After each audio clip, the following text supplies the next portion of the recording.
in my late 20s, I had a massive breakdown. It was like a curtain came down in my mind and suddenly there were no thoughts accessible to me anymore, only terrifying images. I saw monsters and demons, and I think I was visiting the hell that I had described in great detail when I was a child. All these different voices shouting each other down. They sounded like they were outside and they were in my head and in my ears, shouting insults at me, telling me I was a bad mother, bad person, that I was evil. There was a main one which used to speak in quite a low, loud tone above all the rest and say, "It's time for you to die." Sometimes individual voices would tell me ways that I could hurt myself, and it was exhausting. But occasionally there were these moments of absolute bliss, which is impossible to describe. It was like standing on top of a mountain and I could just see all the beauty and all the secrets of the universe laid out in front of me. It was incredible. I really missed that. I had a lot of rules in my mind, and one of them was that I couldn't stay in one place for more than 3 days. I didn't have anywhere to live, but I had good friends and I would stay with them for 3 days at a time.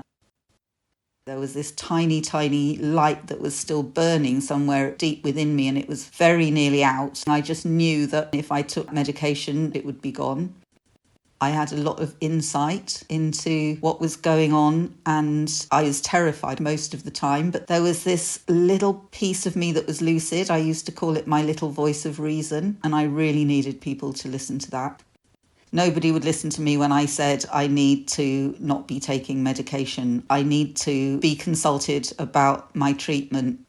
The psychiatrist told me that I obviously didn't want to be helped. I wouldn't take the medication, I wouldn't stay at the hospital, so I didn't want to be helped. And I was desperately frightened. I couldn't be with my children, and I was devastated by that.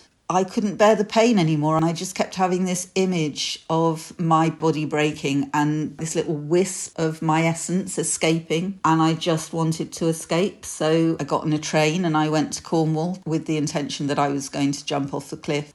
I felt like everybody would be better off without me, particularly my children. It would give them a chance of a good life if I wasn't there.